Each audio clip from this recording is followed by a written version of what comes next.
The hardware store in Millhaven closes at 5:30 on weekdays, and I was sweeping the back aisle when Sydney Vance walked through the door at 5:28.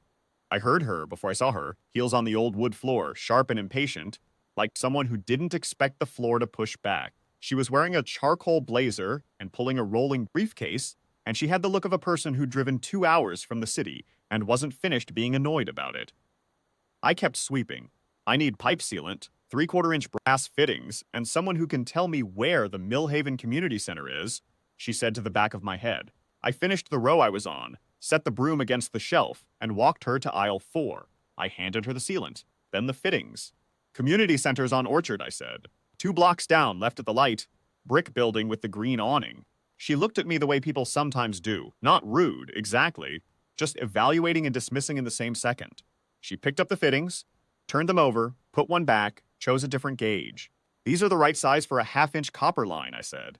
Not 3/4. She paused. I was told 3/4. Whoever told you that was guessing. I handed her the correct ones.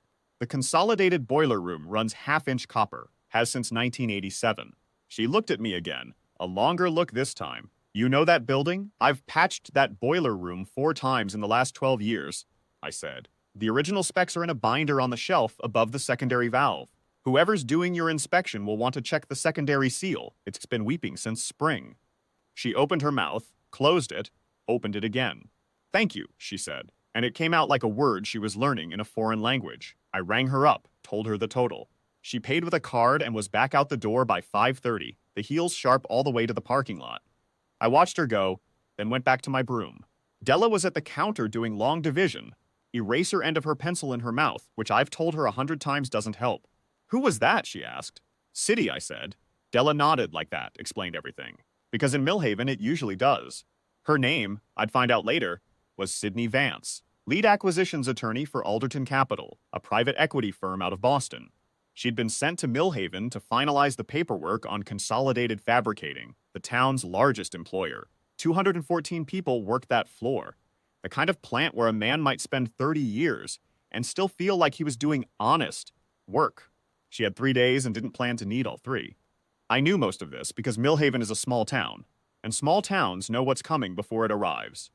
I kept it to myself, the way I keep most things. She came back to the store the next morning, not for supplies this time. She came in at 7:45 before I'd flipped the open sign and knocked on the glass. I unlocked the door. The secondary seal, she said. You were right. The inspector flagged it at 7 this morning. The building's maintenance crew says it needs a full replacement before they can close. That's a 4-day job minimum, and I have a board meeting in Boston on Thursday. I looked at her. What do you need from me? I need to know if there's a faster fix. I thought about it, not because I didn't know the answer, but because it deserved to be said correctly. There's a temporary compression repair you can do in about 3 hours with the right sleeve in a steady hand. Hold 6 months, minimum, long enough for your close. But the plant's maintenance crew has to do it. I can walk them through it. She studied me for a moment. Why would you do that? Because those 214 people haven't done anything to me, I said. And a delayed close makes everybody nervous. She came in, sat on the stool beside the counter, the one Della usually sits on, and for a moment, neither of us said anything. You know the plant that well, she said. It wasn't a question. I've been fixing things in this town for a long time, I said. I spent that morning in the consolidated boiler room, walking the crew through the repair. It went in clean. The inspector cleared it at noon. Sydney sent me a text. She'd found my number somehow. That said only, thank you. I showed the text to Della after school. She handed the phone back and said she seemed stressed. I told her that was about right. The afternoon was quiet. I was pricing a new shipment of gate hardware when my own phone rang. Not a local number, not a number I recognized, but an area code I knew, Boston, Ray. The voice was warm and unhurried, the voice of a man who had learned long ago that speed and wisdom rarely travel together. It's Alderton, not the firm, the man. James Alderton, 81 years old, founder of Alderton Capital, who had been calling me at long intervals for 26 years. James, I said, I hear Sydney's been giving you trouble. She hasn't, I said. She's doing her job. He laughed, a short, dry sound. She doesn't know who you are. She doesn't need to. She might, he said, before Thursday. There was a pause on the line, the kind that James always left when he had something to say that he wanted you to sit with first. The union rep at Consolidated, man named Garrett Hollis, he's going to walk out of the table tomorrow morning. I heard it an hour ago. He's got the floor crew behind him, and if he walks, the deal falls apart and the plant closes inside of 18 months. Nobody wins. I was quiet. Outside the store window, Millhaven was doing what it always did.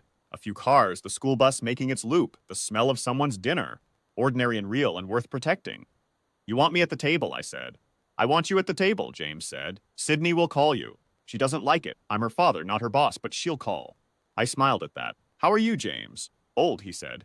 And right about most things. Same as always. Another pause. You saved my first company, Ray. You know I've never forgotten that. I knew. It was 26 years ago, a labor dispute at a Cleveland stamping plant that had gone rotten on every side, management dug in, union furious. I was 30 days into my career with the Department of Labor, a new federal mediator nobody took seriously. I walked into that room, sat down, and didn't say a word for 45 minutes, just listened. When I finally spoke, I said 3 sentences. The plant stayed open. 310 jobs held. James shook my hand at the door and said, "You're the quietest man I've ever watched save a room." I retired 8 years ago, when Ellen passed and Della was 2. I needed to be somewhere I could walk to work and be home before dark. Came back to Millhaven, took over my father's hardware store and fixed things when people needed fixing. Some people in town call me Slow Ray. They don't mean anything cruel by it. I just take my time. Sydney called at 7. I was reading on the porch while Della finished her spelling words inside. My father asked for you, she said. She kept her voice professional, but I could hear the shape of a question underneath it. I know, I said. He called me this afternoon. A silence. He called you before he called me. He knew I'd say yes either way. Another silence, longer. Who are you? She asked. And this time the question was real, not dismissive, not evaluation, genuine. I'm the man who runs the hardware store on Elm, I said. And tomorrow morning I'll be at that table if you'll have me. She said she would. I told Della before she went to sleep, just that I had a meeting and she'd need to ride the bus. She put her book down and looked at me with those dark, serious eyes she gets from her mother. Is it important? She asked. 214 people, I said. She nodded. Then go. The community center meeting room smelled like old coffee and dry erase markers. 6 people around that table, Sydney at one end, a second Alderton attorney beside her, 2 consolidated executives, and Garrett Hollis with one of his stewards. Garrett is a big, quiet man, 53 years old, 28 years on the consolidated floor. He looked at me when I walked in, and I saw Surprise High register and then go flat. He knew who I was. Millhaven is a small town. Sydney introduced me as a consultant. No last name, no history. I could feel her watching me, still working out the math.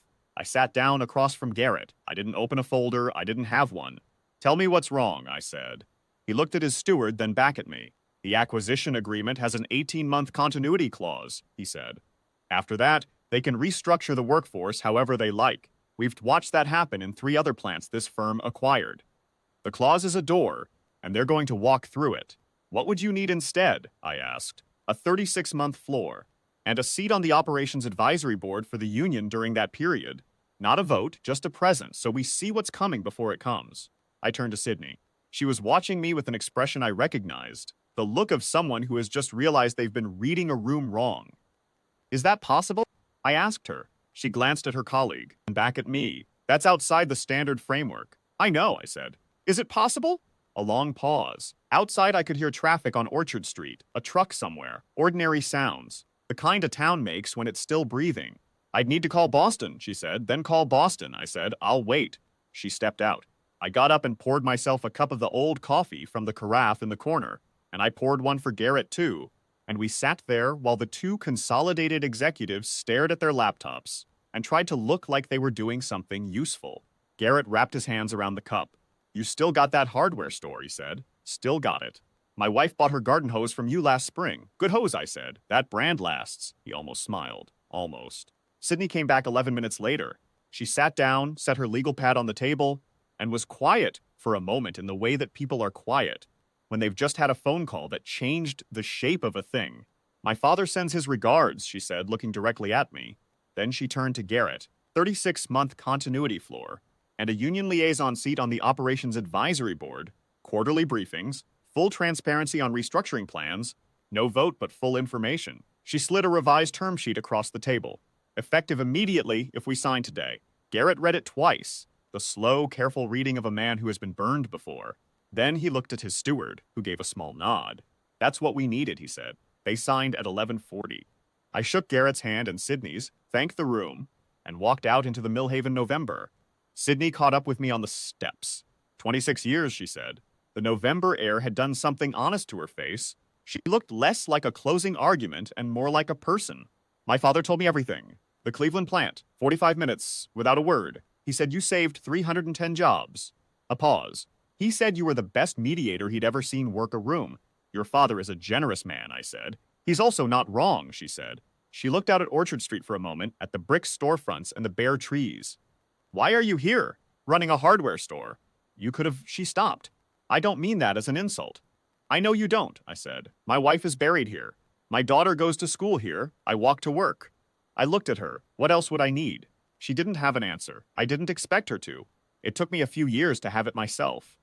Will you let me give you a proper contract? She asked. Alderton could use someone like you. There are 4 more acquisitions in the pipeline that could go the way this one almost went. I thought about it the way James had taught me. Sit with it, let it be real before you answer. I'll consult, I said, case by case. My terms, my schedule. I need to be home before dark. She nodded. Because of Della. I looked at her. The woman at the diner told me, she said. She said you're the best father in Millhaven and the worst self-promoter. A brief, real smile. I'm starting to think both are true. I laughed. It came out before I could decide to. Both are definitely true, I said. I walked back to the store. Della's bus would be there at 3:15. The November light was low and bright, the way it gets when the leaves are down and the sky has nowhere to hide.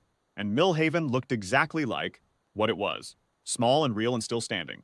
Later, after Della had gone to bed, I sat on the porch and called James. How'd it go? He asked.